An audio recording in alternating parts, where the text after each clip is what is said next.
লেখক সুপ্রিয় ভট্টাচার্যের আস্থা। মল্লিক বাজার থেকে আমার মোটর পার্টসের দোকানের মালপত্র কিনে সেগুলো ট্রান্সপোর্ট করে দোকান থেকে কেউ ফোন করেছিল কি না দেখার জন্য পকেট থেকে মোবাইলটা বার করে কোনো মিস কল না পেলেও ঘড়ি বলছে 2টো বেজে গেছে। খিদেও পেয়েছে, কিন্তু বাড়ি যেতে যেতে সন্ধ্যা হয়ে যাবে ভেবে শিয়ালদার লাইন হোটেলে এসে ডাল তরকারি আর ডিম অর্ডার দিয়ে হাত ধুয়ে আমি দীপু সবে বসেছি। খেয়াল করলাম ক্যাশে বসে থাকা ভদ্রলোকটি একজন বয়স্ক শীর্ণ লোককে একটা লাঠি উঁচু করে তাড়িয়ে দিচ্ছে। দেখে জিজ্ঞাসা করলাম, উনি কি বলছেন? ক্যাশে বসে থাকা ভদ্রলোক বললেন, বলবে আবার কি, এখন ভিড়ের সময় এসেছে ভিক্ষা চাইতে। উঠে গিয়ে পকেট থেকে একটা 10 টাকার কয়েন বার করে ভিখারি লোকটিকে দিতে গেলে লোকটি পয়সা না নিয়ে বলল, আমি ভিখারি না, বয়স হয়েছে তাই কেউ আর কাজ দেয় না, 2 দিন কিছু খাইনি বলে বাসি খাবার চাইছিলাম। লোকটির এই 2 দিন কিছু খাইনি কথাটা শুনে অনেক বছর আগে আমার মায়ের একটা ঘটনা মনে পড়ে গেল। আমি তখন ক্লাস 6-এ পড়ি। বাড়ির কাছাকাছি স্কুল হওয়ায় মাঝে মধ্যে টিফিন পিরিয়ডে বাড়ি চলে আসতাম।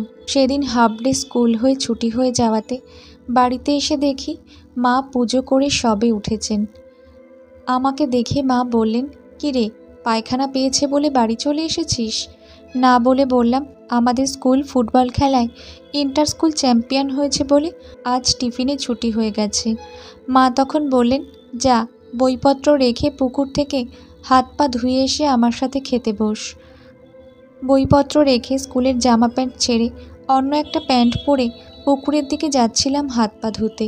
তখন পাঁচিলের দরজার সামনে একজন হাঁটু পর্যন্ত কাপড় পরা, খালি গা খালি পা মাঝবয়সী লোক এসে মাকে বললেন, মা 2 দিন কিছু খাইনি, কিছু খেতে দেবেন? মা লোকটিকে দেখে আমাকে বললেন, যা তো দীপু, একটা কলার পাতা কেটে পুকুর থেকে ধুয়ে নিয়ে আয় তো। আমি একবার লোকটিকে আর একবার মার দিকে তাকিয়ে মাকে বললাম, তাহলে তুমি খাবে কি? মা বললেন, আমি ঠিক খাবো, তুই গিয়ে আগে কলার পাতাটা নিয়ে আয়।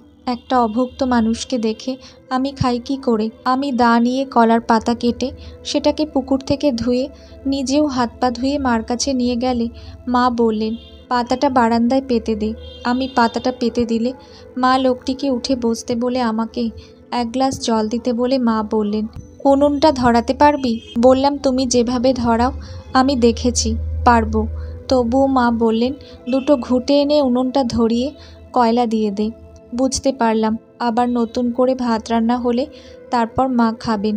আমি লোকটিকে 1 গ্লাস জল দিয়ে গোয়াল ঘর থেকে 2টো ঘুঁটে এনে সেই ঘুঁটে 2টো ভেঙে টুকরো করে তার উপর লম্ফ থেকে 2 ফোঁটা কেরোসিন তেল দিয়ে একটু দূরে রাখা দেশলাই নিয়ে তার জ্বলন্ত কাঠি যখন ঘুঁটেগুলোর উপরে ফেললাম তখন দপ করে আগুন ধরে গেল। তাড়াতাড়ি তাতে কিছু কয়লা দিয়ে বাইরে এসে দেখি মা হাঁড়ির ভাত, ডাল, তরকারি আর পুকুর থেকে ধরা তেলাপিয়া মাছের ঝোল আর মাছ লোকটিকে সব দিয়ে দিয়েছে। লোকটি আস্তে আস্তে সেগুলি খাচ্ছে আর মা তাকে জিজ্ঞাসা করছেন, বাড়ি কোথায়, কে কে আছে, ইত্যাদি ইত্যাদি। আমার লোকটার কথা শুনতে শুনতে রাগ হচ্ছিল, কারণ মা তখনও খায়নি। এদিকে 3টে বাজতে যায়। লোকটির খাওয়া হয়ে গেলে মা তাকে বললেন, বাবা তুমি পুকুরের জলে পাতাটা ফেলে হাত মুখ ধুয়ে এসো। সেদিনের সেই লোকটি পুকুর থেকে হাত মুখ ধুয়ে গ্লাসে করে জল এনে জায়গাটা ধুয়ে দিয়ে গ্লাসটা রেখে চলে গিয়েছিল। এদিকে উনুনটাও ততক্ষণে জ্বলে উঠেছিল। মা তাতে হাঁড়ি চাপিয়ে চাল আর জল দিয়ে যখন একটু ফুটে উঠল তখন মা তাতে একটা সাদা ছোট কাপড়ের মধ্যে মসুরির ডালের পুটুলি করে সঙ্গে 2টো আলু দিয়ে বললেন, একটু বস, এক্ষুনি হয়ে যাবে। সেদিন আমি মায়ের সাথে গরম ভাতে ঘি দিয়ে সর্ষের তেল আর কাঁচা লঙ্কা দিয়ে মাখা ডাল সিদ্ধ আর আলু ভাতে মেখে 4টের দিকে যখন খাচ্ছিলাম তখন মনে হচ্ছিল এর থেকে ভালো খাবার বোধহয় আর কিছু হতে পারে না। সামনে দাঁড়িয়ে থাকা লোকটি যখন আমায় বলল, বাবু 2টো ভাত দিন না, তখন কেমন যেন মনে হলো অভুক্ত লোকটিকে বাইরে দাঁড় করিয়ে রেখে আমি খাই কি করে। আসুন বলে লোকটিকে হাত ধুয়ে নিতে বলে ক্যাশিয়ার ভদ্রলোককে বললাম, আমাদের 2 জায়গায় ডাল তরকারি আর ডিমের তরকারি দিন। লোকটি ততক্ষণে হাত ধুয়ে ডান পাটা টানতে টানতে হেঁটে এসে কোথায় বসবে বলে হয়তো ভাবছিল। আমি ওনাকে আমার সামনে বসতে বলে বললাম, থাকেন কোথায়? আপনার কি কেউ নেই? লোকটি বলতে লাগলো, বাড়ি ছিল চম্পাহাটিতে, রাজমিস্ত্রির সাথে জোগাড়ের কাজ করতাম, সেই সাথে একটু জমিও ছিল, তাতে টুকটাক ফসলও ফলাতাম। কিন্তু 1 বছর আগে কাজ করতে করতে ইট নিয়ে পড়ে গিয়ে ডান পাটা ভেঙে যায়। প্রায় 2 মাস উঠতে পারিনি। বছর 5 আগে বউটাও মরে গিয়েছিল। ছেলে আর ছেলের বউয়ের সংসারে আমি তখন বোঝা হয়ে গেলাম। রাত দিন গালাগাল করলেও দুবেলা দুটো আধপেটা হলেও খেতে দিত। কিন্তু 2 মাস পর পাটা মোটামুটি যখন ঠিক হলো, তখন বাইরে বেরিয়ে কাজের চেষ্টা করতে লাগলাম। ডান পাটা টেনে টেনে হাঁটার জন্য আমাকে যখন কেউ আর কাজ দিচ্ছিল না, তখন ছেলে আর ছেলের বউ আমাকে বাড়ি থেকে বার করে দিয়ে বলল, তোমার যখন আর আয় করার ক্ষমতা নেই, তখন আমরাও তোমাকে আর খেতে দিতে পারবো না। আজ থেকে তুমি তোমার খাওয়ার ব্যবস্থা করে নিও। সেদিন থেকে ঘুরতে ঘুরতে শিয়ালদায় এসে বড়বাজারের দিকেও চেষ্টা করেছিলাম, যদি কোনো একটা কাজ জোটাতে পারি। কিন্তু একটা পা টেনে টেনে হাঁটতে হয় বলে কেউ আর আমাকে কাজে রাখেনি। তাই যখন খুব খিদে পায়, তখন এই লাইন হোটেলগুলোতে এসে চেয়ে চিনতে খাই। কেউ কেউ তাড়িয়ে দেয়, আবার কেউ কেউ বাইরে ফেলে না দিয়ে খেতেও দেয়। লোকটার কথা শুনতে শুনতে মনে পড়ে গেল, আজ যখন মাল কিনছিলাম, তখন আমাকেই বয়ে বয়ে আনতে হচ্ছিল দেখে মহাজন মনোজিৎ সিংজি বলছিলেন, আজকাল পয়সা দিয়েও লোক পাওয়া যায় না। যদি আপনার কোনো চেনা জানা লোক থাকে, তাহলে আমার দোকানে কাজ করার একজন লোক ঠিক করে দেবেন তো। কথাটা মনে পড়তেই হাত ধুয়ে ফোনটা বার করে মহাজন মনোজিৎ সিংজিকে ফোন করলাম। লোকটি খাওয়া হয়ে গেলে বললাম, মল্লিক বাজারে মোটর পার্টসের দোকানে কাজ করবেন? লোকটি বলল, আমাকে কেউ কাজ দেবে? বললাম, চলুন আমার সাথে, বাসে উঠতে পারবেন তো? লোকটি হ্যাঁ বললে বললাম, তাহলে ব্রিজের ও মাথায় চলুন। মনোজিৎ সিংজি লোকটিকে দেখে বললেন, এ তো বুড়ো মানুষ, তার উপর পায়ে ডিফেক্ট আছে, এ কি পারবে ভারী ভারী জিনিস বার করতে? লোকটিকে বললাম, কি পারবেন? লোকটি মাথা নেড়ে বলল, হ্যাঁ বাবু, পারবো।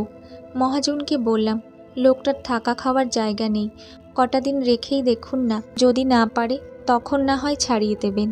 মহাজন বললেন, কত কি দিতে হবে? লোকটি মহাজনের দিকে হাত জোর করে বলল, 2টো খেতে দিলেই হবে বাবু, আর কিছু দিতে হবে না। সিংজি বোধহয় আমাকে কিছু বলতে যাচ্ছিলেন, তার আগেই লোকটি বলল, কারোর কাছে হাত পেতে চাইতে খুব লজ্জা লাগে, কিন্তু খিদের জ্বালায় সেটা করতে বাধ্য হই। পাটা টেনে হাঁটি বলে হয়তো দৌড়তে পারবো না, তবে আগে জোগাড়ের কাজ করতাম, ভারী মাল তোলার অভ্যাস ছিল। এখন ঠিকমতো খেতে না পেয়ে শরীর শুকিয়ে গেছে ঠিকই, তবে কাজের বিনিময়ে দুবেলা দুটো পেট ভরে খেতে পেলে আবার আমার শরীর আর মনের জোর ফিরে আসবে। তখন আমি সব পারবো, আমাকে কাজে রেখে দেখুন। লোকটির কথা শুনে সিংজি বললেন, ঠিক আছে থাক, দেখি কেমন কাজ করে।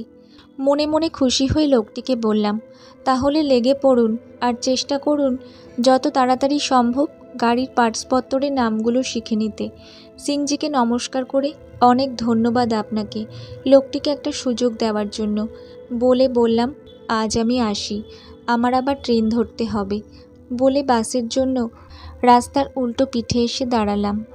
গল্পটা কেমন লাগলো একটা কমেন্ট করে জানাবেন। যদি ভালো লাগে তাহলে প্লিজ একটা সাবস্ক্রাইব করে দেবেন। ধন্যবাদ।